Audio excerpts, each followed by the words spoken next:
Bonjour à tous et bienvenue sur ma chaîne Devenir pilote automobile. Suite de ma saison 2018 avec ce week-end à Ganges.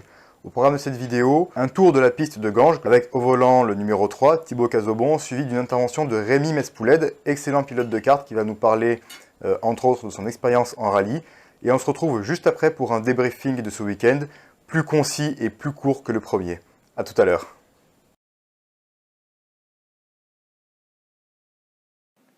Bienvenue sur les circuits de Ganges. Après la ligne droite de la ligne d'arrivée, virage rapide à gauche. On soulage juste un petit peu l'accélérateur et on entre très très fort sur le vibreur. On sort milieu de piste et on colle au maximum sur le vibreur de droite. On essaye de surtout ne pas aller à gauche. On risque de perdre énormément de vitesse. On entre très très tard sur le virage à gauche pour essayer de l'enrouler un maximum, essayer d'avoir un maximum de vitesse pour la montée. Virage à droite classique, exter, inter, exter.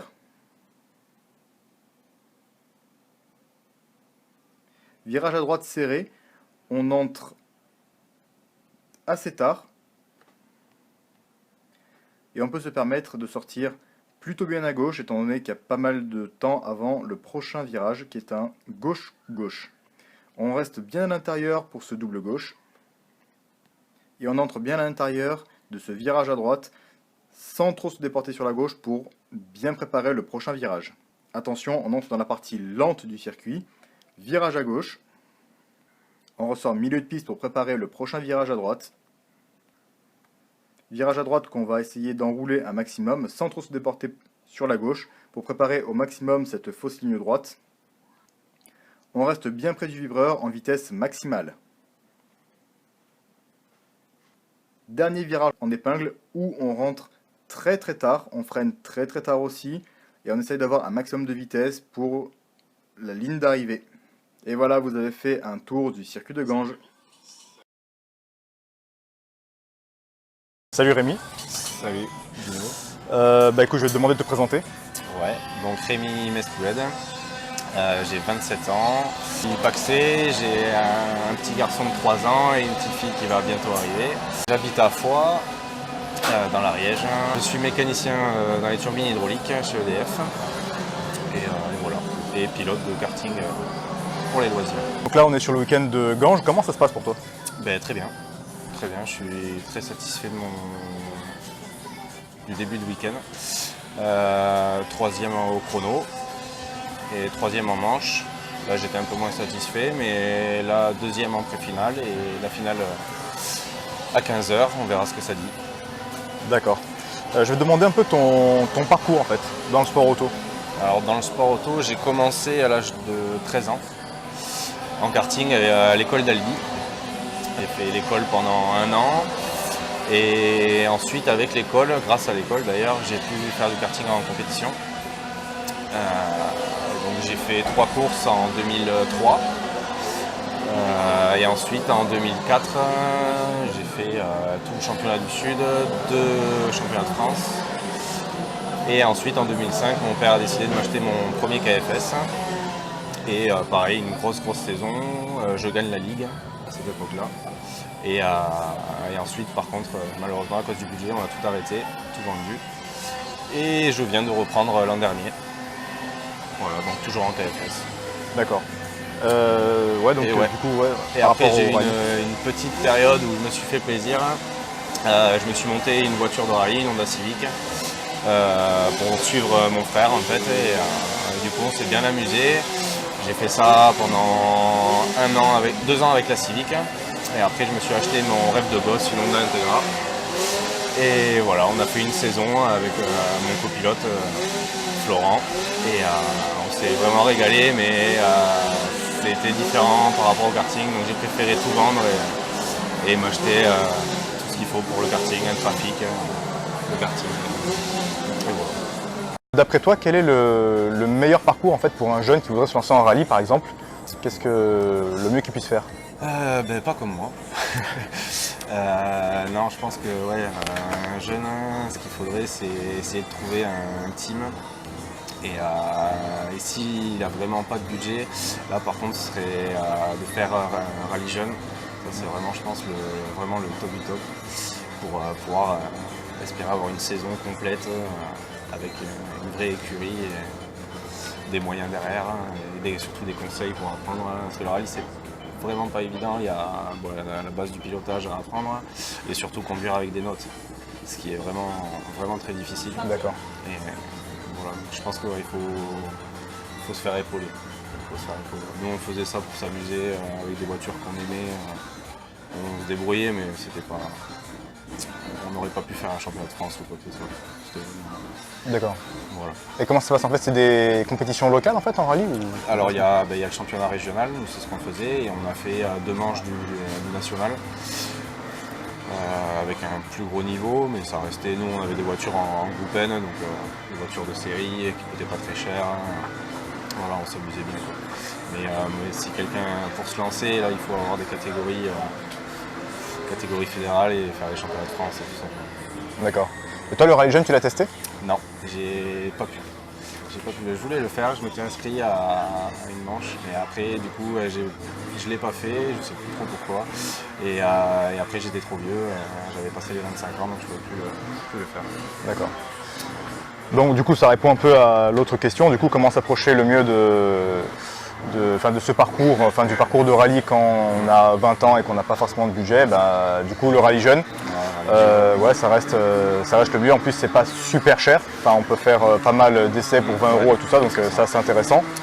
Et toi du coup qui pilote depuis quand même un petit moment, qu'est-ce que tu penses de tout ce qui est des stages et des simulations, des simulateurs? Alors des stages, moi j'en avais fait quelques-uns en karting avec l'école. Donc j'ai beaucoup appris, on roulait pendant un week-end complet avec des cônes, aller s'entraîner sous la pluie tous les week-ends. D'accord, c'est vraiment très intéressant, ça donne de l'expérience en peu de temps, donc ça c'est vraiment bien. Après les simulateurs par contre je connais pas du tout, j'en ai jamais fait et j'ai même pas de play chez moi à Rennes. Ah ouais, d'accord, bon au moins c'est fait. Ça je connais pas du tout. D'accord. Ok, bon écoute, merci beaucoup d'avoir répondu à mes questions et à nos questions. Avec plaisir. Et puis écoute, bon courage pour tout à l'heure, en espérant que la pluie tombe. Ouais, et on va ramener une coupe. Super. Peut-être pas la première, mais Ouais, au moins sur le podium déjà. Voilà. Ça serait pas mal. Allez, merci, ciao. Ce week-end de Ganges a été un super week-end pour moi. Je me suis vraiment beaucoup amusé, j'ai pris énormément de plaisir. Alors, le week-end de Ganges a été l'exact opposé du week-end de Lavelanet sur quasiment tous les plans. Première chose, je suis arrivé à Ganges avec un esprit beaucoup plus léger, beaucoup plus modéré. J'étais vraiment dans une logique d'apprentissage, donc j'étais un peu plus détaché du résultat. La deuxième chose, c'est que sur ce week-end de Ganges, alors je vous le dis de suite, j'ai terminé en fond de grille sur ce week-end-là. Par contre, j'ai remarqué que j'avais énormément progressé sur pas mal de choses. Et finalement, je me suis rendu compte aussi que j'avais un rythme qui était plutôt pas mal, en fait. Alors que sur le week-end de Lavelanet, j'ai terminé 6e en 145 et 17e au classement général sur 25. Je me suis dit que bon, c'était un week-end qui s'était bien passé au niveau des résultats. Comme je vous l'ai dit, un bon week-end sur le papier, mais un week-end beaucoup plus compliqué au niveau du rythme et au niveau surtout des erreurs que j'ai fait, erreurs que je n'ai pas du tout refait à Ganges. Là, je suis vraiment assez content de moi. J'ai débarqué à Ganges, je ne connaissais pas du tout cette piste. Je suis arrivé juste jeudi, j'ai fait 2 sessions en loc pour reconnaître un peu la piste. Bon, 2 sessions qui, honnêtement, je sais pas si ça m'a tellement servi à grand chose, en réalité, franchement. Parce que bon, quand on passe du loc aux 2 temps, en fait, les repères sont plus les mêmes, tout ça, donc bon. En plus, j'avais un kart qui freinait pas plus que ça. Enfin, c'était un peu galère en fait. J'ai fait 2 sessions vraiment parce que je voulais en faire 2, parce que je voulais pas m'être déplacé pour rien. Mais sinon, je sais pas si ça m'a servi à grand chose. À Muret, en tout cas, je pense que je le referai pas. Je pense que je passerai directement sur mon KFS. On verra ce que ça donne. Mais bon, voilà. Vendredi et samedi matin, les essais. Donc, je vous passe tout ça. Ça a été des essais qui sont plutôt bien passés. Bon, quelques petits problèmes par-ci par-là, mais sinon, j'ai pas arrêté de progresser. De comprendre, d'améliorer, etc. Tout ça, ça s'est fait sur le sec. Et c'est vrai que tout le week-end, on avait redouté un petit peu la pluie. Et finalement, c'est en pré-finale qu'il a plu. Alors, la pré-finale, ça a commencé sur une piste très humide et mouillée à certains endroits. Et je me suis dit, bon, écoute, on verra bien ce que ça va donner. Et lorsque le départ s'est fait, d'entrée de jeu, j'ai pris un excellent départ, j'ai doublé quelques personnes, et là, il a commencé à flotter. Alors je me suis dit, bon écoute, reste calme, commence à prendre les trajectoires extérieures, et puis bon, ça devrait bien se passer. Et là, ah bah, grande surprise, alors je sais pas vraiment ce qui s'est passé, enfin je sais pas trop encore comment l'interpréter, mais j'avais un bon rythme sous la pluie. Je suis parti 21e et à la fin finalement, parce que la fin est arrivée un peu plus vite que prévu, mais finalement très rapidement je me suis retrouvé à me battre autour de la 16e place. Donc j'ai vraiment fait une petite remontée qui était plutôt bien. J'étais en lutte avec des gens qui sont là depuis je sais pas combien de temps. Enfin j'étais vraiment très content de moi parce que je voyais que j'étais vraiment dans le paquet et que j'arrivais à égaler ces personnes qui sont vraiment des pilotes expérimentés, qui sont très très bons, etc. Donc j'étais vraiment très très très content de moi. Malheureusement, juste avant de valider le 3e tour, j'ai dû freiner très fort parce qu'il y avait un petit cafouillage devant moi. J'ai bloqué les roues et je suis parti en tête à queue, j'ai fini dans le gravier. J'ai cru en fait que j'avais cassé quelque chose, donc je ne savais pas trop si je devais revenir sur la piste. Et quand j'ai voulu remettre mon kart sur la piste, je suis sorti à un mauvais endroit, où malheureusement c'est assez difficile de remettre le kart sous la piste, parce qu'en fait il y a une espèce de petite bosse là, bizarre, et j'arrivais pas à revenir. Donc je me suis dit, bon bah écoute, c'est pas grave, tu t'es bien amusé, tu attendras la fin, et puis en finale, tu feras quelque chose de plutôt pas mal. Donc finalement, je suis rentré, et lorsque j'ai vu le rythme que j'avais, je me suis dit, waouh, enfin, je sais pas ce qui s'est passé. C'était quand même bien, quoi. En 2 tours, j'avais pris un rythme plutôt pas mal, enfin, voire même bien. Moi, j'étais vraiment très content de moi. Et c'est là que je me suis dit que, ben, sous la pluie, en tout cas, il y avait peut-être un coup à jouer, il y avait peut-être je sais pas, du potentiel ou quoi, parce que c'est pas la première fois que je me surprends à être plutôt bien sous la pluie. Donc je me suis dit, écoute, bah, t'as plus qu'à espérer qu'il pleuve dans ce cas pour la finale, parce qu'apparemment sur cette piste et sous la pluie, t'es plutôt bien, donc t'as plus qu'à espérer qu'il pleuve. La finale finalement s'est faite sur le sec, et sur le sec, bah, j'avais pas du tout... Enfin alors j'étais bien, j'avais un rythme plutôt bien, j'étais en pleine bagarre avec 2 autres concurrents, donc on était un petit peloton de 3, petit peloton de fin, 3 concurrents, j'étais au milieu. Donc il y en a un qui était devant moi qui était plutôt, qui était moins rapide que moi du coup. Et c'est vrai qu'en fait tout au long de la course j'essayais de l'attaquer pour essayer de passer. Mais à un moment donné j'ai compris que le seul endroit où je pouvais le dépasser c'était au virage qui était juste après la ligne d'arrivée. Et le problème c'est que c'est un virage, comme vous l'avez vu, qui est assez rapide, où il faut vraiment plonger à l'intérieur. Et je me suis dit, si jamais j'essaie de le dépasser, on risque vraiment de se sortir, parce que vu la configuration et vu la vitesse à laquelle on arrive, j'ai compris que ça pouvait être vraiment une attaque suicide, et je trouvais que finalement c'était vraiment pas une bonne idée. J'ai préféré plutôt rester derrière, continuer d'apprendre à mettre la pression, à gérer la course, à essayer de revenir, à garder le rythme, à suivre aussi. Et au-delà de ça, il y avait quelqu'un qui était juste derrière moi, donc je me suis dit que c'était une bonne chose aussi, un bon apprentissage pour apprendre à défendre aussi. Donc je me suis dit que c'était peut-être plus avantageux en fait de rester derrière pour l'apprentissage plutôt que de dépasser, de rouler tout seul, parce que finalement les autres qui étaient devant, ils nous avaient mis, je sais pas, peut-être 5 ou 6 secondes d'avance. Donc j'allais rouler tout seul en fait. Donc bon, c'était peut-être moins intéressant, alors que là j'apprenais vraiment beaucoup de choses. Je suis resté derrière, et puis finalement on a fini la course tranquillement. J'étais assez content de moi, parce qu'en termes de rythme, j'avais bien progressé par rapport au rythme que j'avais pendant les essais. Là j'ai vraiment compris que j'avais sauté un palier. Cette course pour moi, il s'est vraiment passé quelque chose. C'était mes premières vraies bagarres en course, et je m'en suis vraiment très très bien tiré, donc je suis vraiment très très content. Après j'ai commencé à bien réfléchir un peu sur la pluie.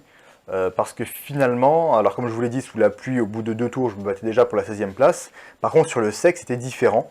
J'avais doublé quelques personnes, mais je me suis fait doubler aussi. Et c'est vrai que du coup, je suis resté au fond et j'arrivais pas à rattraper le peloton de devant. Donc je ne sais pas trop comment l'interpréter, mais je me dis que finalement, peut-être que sous la pluie, je suis pas si mal. Peut-être que sous la pluie, il y a vraiment un coup à jouer. Là, je suis vraiment en train de prier en fait pour qu'il pleuve à murer, pour que je vois un peu si vraiment j'ai des possibilités sous la pluie.